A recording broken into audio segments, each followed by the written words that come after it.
وقال رب أوزعني أن أشكر نعمتك التي أنعمت علي وعلى والدي। সাথে সাথে সুলাইমান নবী বললেন, হে আমার রব, আমাকে তৌফিক দান করেন, আমি যেন আপনার নেয়ামতের শুকরিয়া আদায় করতে পারি, যে নেয়ামত আপনি আমাকে দান করেছেন। আল্লাহ, আমাকে পাখির ভাষা বোঝার যোগ্যতা দিয়েছেন। আল্লাহ, বাতাস আমার অনুগামী করে দিয়েছেন। আল্লাহ, মানুষের উপর আমার রাজত্ব দান করেছেন। আল্লাহ, জিনের উপর আমার রাজত্ব দান করেছেন।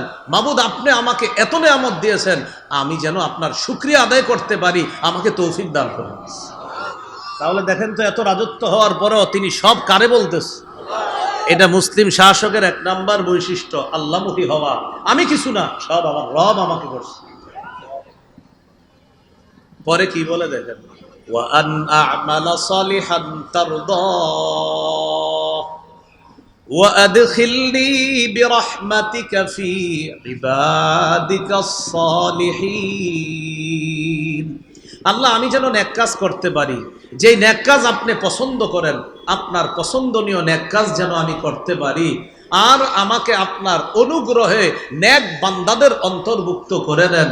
মানুষের রাজত্ব, জিন জাতির রাজত্ব, পশু পাখির রাজত্ব, বাতাসের উপর রাজত্ব, সব রাজত্ব পাওয়ার পরেও সুলাইমান নবী বলতেছে, আল্লাহ, সব কৃতিত্ব আপনার, প্রশংসা আপনার, আপনি আমাকে নেয়ামত দান করেছেন। আল্লাহ, আমি যেন ভালো কাজ করতে পারি, আমি যেন সঠিকভাবে আপনার শুকরিয়া আদায় করতে পারি, আমাকে আপনি তৌফিক দান করেন। আল্লাহ, এত কিছু পাওয়ার পরেও আল্লাহ, আপনি আপন দয়ায়, মেহেরবানিতে আপনার নেক বান্দাদের অন্তর্ভুক্ত আমি সুলাইমানকে আপনি করে নিয়েছেন। তাহলে বলেন তো, মুসলিম শাসকের কাজ কয়টা? কাজ কয়টা? 4টা। আর গুণ কয়টা? 1 নাম্বার গেল আল্লাহমুখী হওয়া, এলো 1 নাম্বার গুণ। তো সুলাইমান নবী আল্লাহর এত প্রশংসা করার পর আল্লাহ সুলাইমান নবীর প্রশংসা করে দিলেন। সুবহানাল্লাহ। কোন মুসলিম শাসক আল্লাহকে খুশি করে দিলে আল্লাহ তার প্রতি খুশি হয়ে যায়। সুলাইমান নবী শাসক হিসাবে খুশি করেছেন আল্লাহকে, আল্লাহ খুশি হয়ে সুলাইমান নবীর প্রশংসা করছেন সূরা সদের 30 নম্বর আয়াতে। বুঝে থাকলে বলেন তো, সুলাইমান নবী রাজত্ব পাওয়ার পর কাকে খুশি করছে? এবার আল্লাহ তাআলা সুলাইমান নবীর প্রতি খুশি হয়ে কি বলে দেখেন, সূরা সদ 30 নম্বর আয়াত। আল্লাহ বলেন, ওয়া ওয়াহাবনা লিদাউদা সুলাইমান, আমি দাউদ নবীকে সুলাইমান নামে একজন সন্তান দান করেছি। এত ভালো সন্তান, নি'মাল আব। আল্লাহ বলেন, সুলাইমান কতই না উত্তম বান্দা। সুবহানাল্লাহ। আল্লাহ বলেন, সুলাইমান কতই না উত্তম বান্দা। ইন্নাহু আওয়াব, সে বেশি বেশি খালি আল্লাহর দিকে ফিরে। আওয়াব মানে যে বেশি বেশি আল্লাহমুখী হয়। তো আল্লাহ বলেন, আমার সুলাইমানকে এত রাজত্ব দেওয়ার পরেও সুলাইমান এত ভালো বান্দা, এত নেক বান্দা, সে খালি আমার অভিমুখী হয়, সে বেশি বেশি আল্লাহ অভিমুখী হয়। বুঝে থাকবেনি কথাটা, মনে থাকবেনি? তাহলে মুসলিম শাসকের 1 নাম্বার বৈশিষ্ট্য আল্লাহমুখী হওয়া। 2 নাম্বার বৈশিষ্ট্য বলেন, ইনসাফ কায়েম করা। বলেন তো, মুসলিম শাসকের 2 নাম্বার বৈশিষ্ট্য কি? এটা জরুরি বিষয়। সূরাতুস সদ 26 নম্বর আয়াতে আল্লাহ বলেন, ইয়া দাউদ ইন্না জাআলনাকা খলিফাতান ফিল আরদ ফাহকুম বাইনান নাসি বিল হাক্কি ওয়া লা তাত্তাবি'ল হাওয়া ফায়ুদিল্লাকা আন সাবিলিল্লাহ ইন্নাল্লাযীনা ইয়াদিল্লুনা আন সাবিলিল্লাহি লাহুম আযাবুন শাদীদুম বিমা নাসু ইয়াউমাল হিসাব। ইয়া দাউদ, হে দাউদ, ইন্না জাআলনাকা খলিফাতান ফিল আরদ, আমি আপনাকে বানিয়েছি পৃথিবীতে খলিফা, প্রতিনিধি। ফাহকুম বাইনান নাসি বিল হক, আপনি সঠিকভাবে মানুষের মাঝে বিচার করবেন, ইনসাফ প্রতিষ্ঠিত করবেন। ওয়ালা তাত্তাবি'ল হাওয়া, খেল খুশির অনুসরণ করবেন না, মন যা চায় তা করবেন না। ফায়ুদিল্লাকা আন সাবিলিল্লাহ, যদি আপনি আপনার খেল খুশির অনুসরণ করেন তাহলে এটা আপনাকে আল্লাহর রাস্তা থেকে দূরে সরায়া দিবে। চিন্তা করেন, একজন নবীকে আল্লাহ বলতেছে, আপনি যদি নিজের মনের কথা শোনেন, তাহলে এই মনের কথা যদি শোনেন তাহলে আপনাকে এই বিষয়টা আল্লাহর রাস্তা থেকে দূরে সরায়া দিবে। একজন নবী, একজন শাসককে আল্লাহ বলতেছেন, দাউদ, আমি দুনিয়াতে আপনাকে শাসক বানিয়েছি, মানুষের মাঝে ইনসাফের সাথে বিচার করবেন, এই ক্ষেত্রে আপনি আপনার মনের কথা শুনবেন না, খেয়াল খুশিতে যা আসবে এটা শুনবেন না, সঠিকভাবে ফয়সালা করবেন। যদি মনের কথা শুনেন তাহলে কিন্তু আপনি আল্লাহর রাস্তা থেকে দূরে সরে যাবেন। চিন্তা করছেন একজন নবীকে আল্লাহ ধমক দিতেছে, তাহলে অন্য যারা শাসক আছে এদের কি অবস্থা হবে বলে? হ্যাঁ, আল্লাহ বলেন ইন্নাল্লাযীনা ইউদিল্লুনা আন সাবিলিল্লাহ, যারা আল্লাহর রাস্তা থেকে দূরে সরে যাবে, লাহুম আযাবুন শাদীদুম বিমা নাসু ইয়াউমাল হিসাব, যারা আল্লাহর রাস্তা থেকে বিচ্যুত হয়ে যাবে তাদের জন্য রয়েছে কঠিন শাস্তি। লাহুম আযাবুন শাদীদ, কঠিন শাস্তি কেন? বিমা নাসু ইয়াউমাল হিসাব, কারণ তারা হিসাবের দিনকে ভুলে গিয়েছে। এজন্য মনে রাখবেন, বর্তমান পৃথিবীতে ওই সমস্ত শাসকরাই জালেম হয়, ওই সমস্ত শাসকরাই জুলুম করে, যারা বিচার দিবস বলতে যে কিছু আছে এটা ভুলে গেছে। এই জন্য যা মন চায় তা করে, মানুষের উপর অত্যাচার, জুলুম, নির্যাতনার, পাশবিকতার জয় জয়কর অবস্থা সৃষ্টি করে। কেন? ওই যে আখেরাতে জবাবদিহিতা করতে হবে এটা ভুলে গেছে। তো আল্লাহ বলেন, যারা নিজের মন মতো কথা শুনবে আর মানুষের মাঝে যা মন চায় তা করবে, তাদের জন্য কঠিন শাস্তি। কেন? তারা হিসাবের দিবসটাকে ভুলে যাওয়ার কারণে তাদের জন্য কঠিন শাস্তি। প্রিয় ভাইয়েরা, শাসকের 2 নম্বর গুণ শিখতেছি কি? ইনসাফ কায়েম করা। সূরা মাঈদার 8 নম্বর আয়াতে আল্লাহ বলেন, ওয়ালা ইয়াজরিমান্নাকুম শানাআনু কওমিন আলা আল্লা তা'দিলু, কোন জাতির প্রতি বিদ্বেষ তোমাদেরকে যেন ইনসাফ করতে, ইনসাফের বিপরীতে প্ররোচিত না করে। এদিকে তাকান সবাই, আমি ওনার প্রতি বিদ্বেষ রাখি, এজন্য উনি একটা জিনিস প্রাপ্য, কিন্তু আমি যেহেতু দেখতে পারি না তাই আমি ওনার বিপক্ষে ফয়সালা দিই। তো আল্লাহ বলেন, কোন জাতির প্রতি বিদ্বেষ তোমাদেরকে যেন প্ররোচিত না করে, আলা আল্লাহ তা'দিলু, ইনসাফ না করার ক্ষেত্রে তোমাদেরকে যেন প্ররোচিত না করে কোন জাতির প্রতি বিদ্বেষ। তাহলে কি শিখলাম? আমি কাউরে দেখতে পারি না বলে তাকে আমি ইনসাফ দিব না। আল্লাহ বলে এটা যেন না হয়। কোন জাতির প্রতি বিদ্বেষ তোমাদেরকে যেন ইনসাফ বহির্ভূত কোনো কাজে প্ররোচিত না করে। ইয়দিলু, ইনসাফ করো, হুয়া আকরাবু লিত্তাকওয়া, এটাই হলো তাকওয়ার সবচেয়ে নিকটবর্তী। মনে রাখবা, ওয়াত্তাকুল্লাহ, আল্লাহকে ভয় করো। ইন্নাল্লাহা খাবীরুম বিমা তা'মালুন, তোমরা যা করো আল্লাহ তাআলা সব সম্যক অবগত। অন্যায় করলে কোনো দোষ নাই, অন্যায় করলে এই কথা সেই কথা মানি। যখন কোনো মানুষের কোনো অপরাধ প্রমাণিত হয়, 1 2 জন অপরাধ প্রমাণিত হয়েছে মনে করেন, এখন আমি চিন্তা করলাম আসলে অপরাধ টাকার, যদি দেখি যে আমার আত্মীয় স্বজনের কেউ আছে, এটা আমি ধামাচাপা দেওয়ার চেষ্টা করি। আর যারা আমি দেখতে পারি না, ওরে কোনো না কোনোভাবে ফাঁসায়া, যদিও লোকটা নিরপরাধ তারপরেও তাকে আমি ফাঁসাই, তার প্রতি আমি অবিচার করি, ইনসাফ করি না। আল্লাহ বলে এটা কইরো না তোমরা। কোনো জাতির প্রতি বিদ্বেষ তোমাদেরকে যেন ইনসাফ এর বিপরীতে তোমাদেরকে যেন প্ররোচিত না করে, যেটা ইনসাফ সেটাই করবা। এজন্য সূরা আনআমের 152 নম্বর আয়াতে আল্লাহ বলেন, ওয়াইদা কুলতুম ফাদিলু, যখন কথা বলবা সঠিক কথা বলবা। ওয়ালাউ কানাজা করবা, যদিও তোমার সামনে কোনো নিকটাত্মীয় থাকে, থাক নিকটাত্মীয়, যেটা সঠিক সেটাই বলবা। চাই তোমার আত্মীয়ের পক্ষে যাক বিপক্ষে যাক, আমি আল্লাহ যা তোমাকে ইনসাফ করতে বলেছি তুমি সেটাই করতে হবে। অন্যথায় যদি জুলুমের পথ বেছে নাও, আমি আল্লাহ যুগে যুগে জালেমদেরকে যেভাবে শায়েস্তা করেছি সেভাবে তোমাকেও যে কোনো মুহূর্তে আমি আল্লাহ ধরে ফেলতে পারি। এখানে আবার একটা কথা মনে রাখবেন, বলেন আমার সাথে, যে কোনো বলেন, পতিত জালেম থেকে পরবর্তীরা যদি শিক্ষা না নিয়ে তারাও জুলুম করে, আগের জালেমের চাইতে পরের জালেমের পরিণতি আরো ভয়ঙ্কর হবে। আগের জালেম থেকে যদি কেউ শিক্ষা না নিয়ে পরে আবার জালেম হন, আল্লাহ কিন্তু ধরবে যে দেখো নাই চোখের সামনে কি ঘটায় দেই। তুমি যদি শিক্ষা না নাও, মনে রাখবা পতিত জালেম যে ওর সাথে আমি আল্লাহ যা আচরণ করেছি, পরবর্তী জালেম ওর সাথে আরো ভয়ঙ্কর অবস্থা হবে। এটা মাথায় রাখতে হবে। তাহলে মুসলিম দেশের রাষ্ট্রনায়ক, এই রাষ্ট্রনায়ক যিনি হবে, মুসলিম শাসকের 2 নম্বর গুণ ইনসাফ প্রতিষ্ঠিত করা। সহিহ বুখারীর একটা হাদিস লিখে রাখার মতো, সারা দুনিয়ার মানুষকে বুক ফুলিয়ে বলার মতো একটা হাদিস। হাদিসটি আমি বলি, বাংলাগুলা মনে রাখলেই চলবে আপনাদের। সহিহ বুখারী 4788 নম্বর হাদিস, কিতাবুল হুদুদ, বাবু কারাহিয়াতিশ শাফাআ ফি হাদ্দিন ইদা রুফিয়া ইলাস সুলতান। এটা হলো বাব আর অধ্যায়। এই হাদিসের মধ্যে আসছে বুখারী 6788, বুখারী 6788, কিতাবুল হুদুদ, বাবু কারাহিয়াতিশ শাফাআ ফি হাদ্দিন ইদা রুফিয়া ইলাস সুলতান। এই হাদিসটা আজকে আপনারা শিখবেন, বুক ফুলিয়ে গর্ব করে অন্যদের কাছে বলবেন। বলেন ইনশাআল্লাহ। একটা চুরির ঘটনা ঘটছে মক্কায়। বলেন কিসের ঘটনা?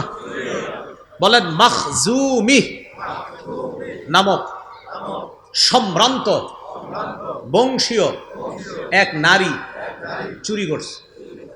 একজন সম্ভ্রান্ত বংশীয় নারী কি করছে? তো সে চুরি করার পর তো চুরির বিচার হলো আপনার হাত কাটা। এখন এটা কিভাবে বিচার একটু হালকা করা যায়, এটা নিয়ে মুসলমানরাও পেরেশানি, যে এই বেচারা কত সম্ভ্রান্ত ব্যক্তি, এর হাতটা কাটা হবে, এটা কেমন দেখা যায়। আয়েশা সিদ্দিকা রাদিয়াল্লাহু তাআলা আনহার বর্ণনা, সাহাবায়ে কেরাম পরামর্শ করে বলল, আগে হাদিসটা শুনেন কি বিষয়টা কি। বিষয়টা হলো আন্না কুরাইশান আহাম্মাতহুম আল মারআতুল মাখজুমিয়াতুল্লাতী সারাকাত। কুরাইশদেরকে খুব ভাবিয়ে তুলল একটা চুরির ঘটনা, যেই চুরিটা করেছে মাখজুমি গোত্রের এক নারী। এই চুরির ঘটনা কুরাইশদেরকে ভাবিয়ে তুলল, মানে খুব ভাবায়া তুলছে। এরকম সম্ভ্রান্ত একটা নারী চুরি করছে, এর ব্যাপারে বিচার হবে এত কঠোর, এটা কেমন হয়। তো কেউ সাহস করে নবীর সাথে কথা বলার সাহস পাচ্ছে না, কারণ আল্লাহ রসুলকে হালকা করার কথা বলার এই সাহস কারো নাই। এখন সাহাবায়ে কেরামের মধ্যে পরামর্শ চলতেছে, মাইয়ুকাল্লিমু রাসূলুল্লাহি সাল্লাল্লাহু আলাইহি ওয়াসাল্লাম, আচ্ছা এই ব্যাপারে নবীর সাথে কে কথা বলবে? ওয়া মাইয়াজতারি আলাইহি ইল্লা উসামা ইবনে যায়েদ হিব্বু রাসূলিল্লাহি সাল্লাল্লাহু আলাইহি ওয়াসাল্লাম। নবীজির পালক পুত্র যায়েদ বিন হারেসার ছেলের নাম উসামা, তাহলে সম্পর্কে নবীর কি হয়? নাতি। পালক পুত্র যায়েদের ছেলের নাম উসামা, তো উসামা সম্পর্কে নবীজির নাতি, আর নবীজি হলো উসামার দাদা।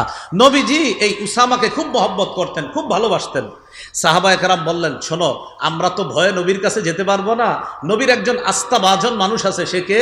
নবীর নাতি, সেটা হলো উসামা ইবনে যায়েদ, অর্থাৎ পালক পুত্র যায়েদের সন্তান উসামা।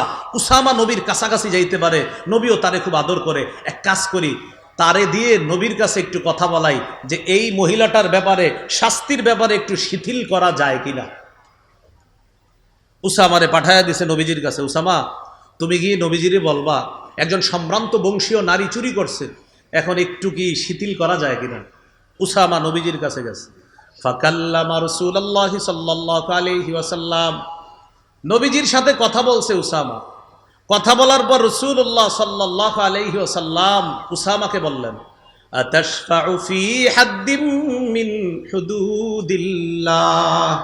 উসামা, আল্লাহর বিধানের শাস্তির ব্যাপারে তুমি আমাকে সুপারিশ করছো? উসামা, আল্লাহর একটা বিধান প্রয়োগ হবে, এই ব্যাপারে তুমি আমাকে শিথিলতার সুপারিশ করছো? নবীজি বুঝতে পারছে যে সাহাবীরা উসামারে পাঠাইছে, নবীজি তাড়াতাড়ি বাইরে গেছে, সবার সামনে গিয়ে দাঁড়াইলেন। সুম্মা কামা ফাখাতাবা, পৃথিবীর শ্রেষ্ঠ রাষ্ট্রনায়ক মুসলমানদের সামনে দাঁড়িয়ে এক ভাষণ দিলেন, যা সারা পৃথিবীতে মুসলমান গর্ব করার মতো একটা ভাষণ আল্লাহ রাসূল দিলেন। সবার সামনে গিয়ে দাঁড়াইছে। দাঁড়ানোর পর নবীজি সাল্লাল্লাহু আলাইহি সাল্লাম বললেন, শোনো তোমরা,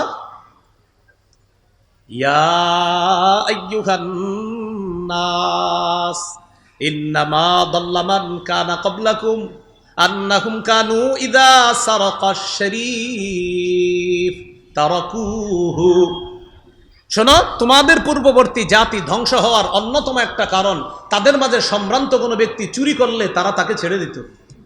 নবীজি কেমনে বুঝায় দেখেন, তোমাদের পূর্বে কিছু জাতি ধ্বংস হওয়ার অন্যতম কারণ হলো সম্ভ্রান্ত কোনো ব্যক্তি চুরি করলে তারা তাকে ছেড়ে দিত। ওয়াইদা সারাকাদ দাইফু ফীহিম আকামু আলাইহিল হাদ্দা, আর যখন তাদের মাঝে কোনো দুর্বল ব্যক্তি চুরি করত, তখন তার উপর তারা শাস্তি প্রয়োগ করত। কি হলো বিষয়টা?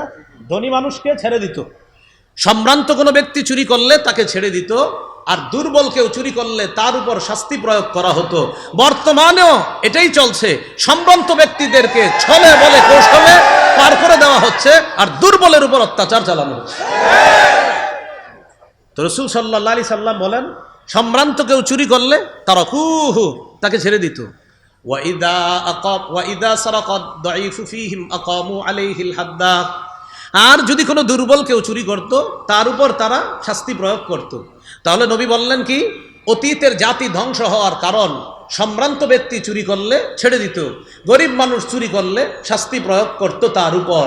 এবার আল্লাহ নবী বলেন, শোনো তোমরা, লাউ আন্না ফাতিমাতা বিনতা মুহাম্মাদিন সাল্লাল্লাহু আলাইহি ওয়াসাল্লাম সারাকাত, আজকে যদি মাখজুমি গোত্রের ওই নারী চুরি না করে মুহাম্মদ সাল্লাল্লাহু আলাইহি সাল্লামের মেয়ে ফাতেমা চুরি করত, আজকে যদি আমি মুহাম্মদের মেয়ে ফাতেমা চুরি করত, আজকে যদি আমি মুহাম্মদের মেয়ে ফাতেমা চুরি করত, নবীজি বলেন লাকাতা মুহাম্মাদুন ইয়াদাহা, মুহাম্মদ সাল্লাল্লাহু আলাইহি সাল্লাম তার কন্যা ফাতেমার হাত কেটে দিত, গর্ব করে সারা দুনিয়াকে জানাবেন যে পৃথিবীতে এমন একজন রাষ্ট্রনায়ক পারলে দেখাও।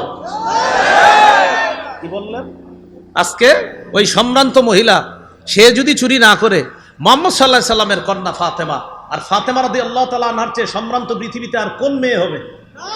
তো নবী বলেন, আমার মেয়ে ফাতেমা যদি চুরি করত, আমি আমার মেয়ে ফাতেমার হাত কেটে দিতে কোনো ইতস্ত করতাম না, কারণ বিধানটা আল্লাহ। কি শিখলাম? মুসলিম শাসকের 2 নম্বর গুণ ইনসাফ প্রতিষ্ঠিত করা। মনে থাকবে নি? কি প্রতিষ্ঠিত করা? ইনসাফ প্রতিষ্ঠিত করা। এই জন্য ইংরেজিতে একটা প্রবাদ আছে, no justice no peace, no justice no peace. বিচার নাই শান্তি নাই, বিচার নাই শান্তি নাই। কি নাই? বিচার নাই শান্তি নাই। ইংরেজিতে এরকম একটা কথা আছে। ইংরেজি এক দার্শনিক আমাদের নবীর ব্যাপারে বলেছেন, আই বিলিভ দ্যাট, এটা আমি বিশ্বাস করি, if a man like him, him money like Muhammad সাল্লাল্লাহু আলাইহি সাল্লাম, কোনো মানুষ যদি মুহাম্মদ সাল্লাল্লাহু আলাইহি সাল্লামের মতো এই যুগেও হতো, এই যুগেও যদি হতো, ওয়ার টু অ্যাসিউম দা, যে ওই ব্যক্তি বলতেছে যে মুহাম্মদ সাল্লাল্লাহু আলাইহি সাল্লামের মতো কোনো ব্যক্তি যদি এই যুগেও হতো, এই যুগেও যদি মুহাম্মদ সাল্লাল্লাহু আলাইহি সাল্লামের মতো কোনো ব্যক্তি হতো, আর এই যুগের এক নায়কত্ব যদি ওই ব্যক্তির হাতে থাকতো, তো ওই দার্শনিক বলতেছে হি উড, ওই ব্যক্তি সাকসিস, সে সাকসেসফুল হয়ে যেত। কিভাবে? তো বলতেছে ইন সলভিং ইটস প্রবলেমস, পৃথিবীর যত সমস্যা আছে এগুলা সমাধানে সে সাকসেস হতো। যদি মুহাম্মদ সাল্লাল্লাহু আলাইহি সাল্লামের মতো বর্তমান পৃথিবীতে একজন মানুষ থাকতো, তো সারা পৃথিবীর সমস্যা সে সমাধান করে ফেলতো। এটা একজন ইংরেজি দার্শনিকের কথা। মুহাম্মদ সাল্লাল্লাহু আলাইহি সাল্লামের একজন যদি হতো, হি উড সাকসেস, বলতেছে সে সাকসেস হয়ে যেত। ইন কিভাবে?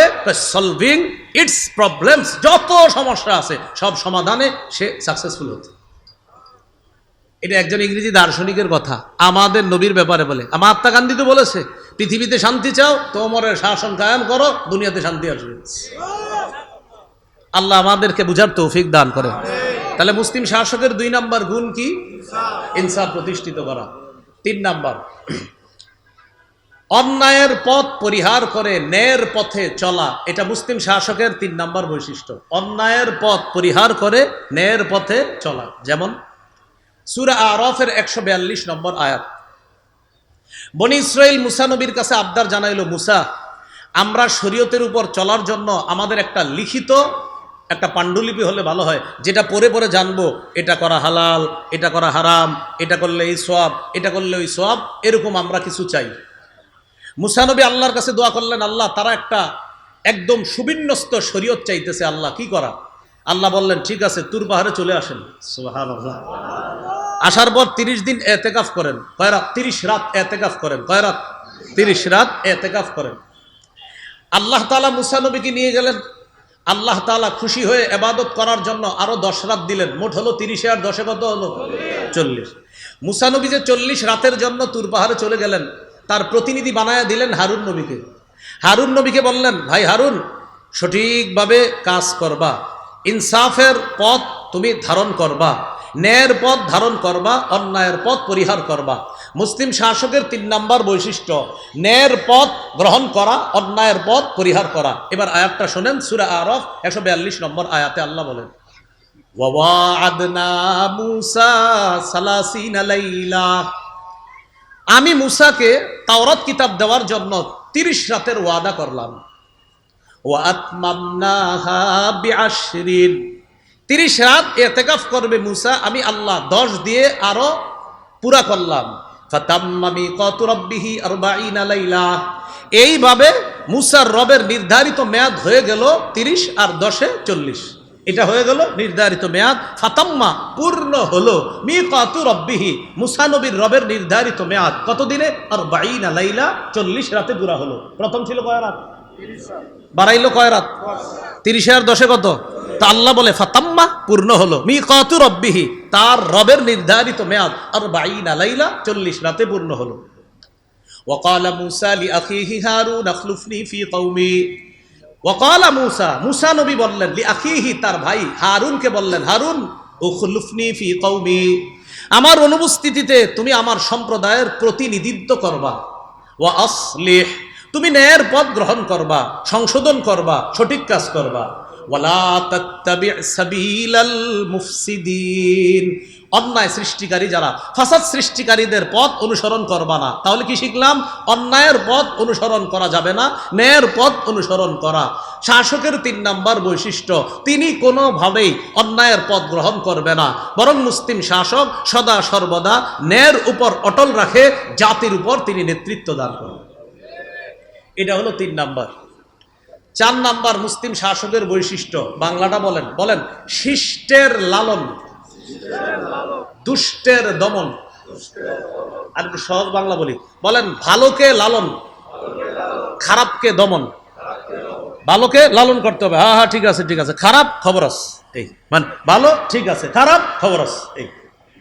তাহলে ভালোকে লালন, দুষ্টকে দমন। তো একটু সুন্দর বাংলায় বললাম আর কি, শিষ্টের লালন, দুষ্টের দমন। আর সহজে, ভালো মানুষরে লালন করতে হবে, খারাপ গুলারে দমন করতে হবে, এই।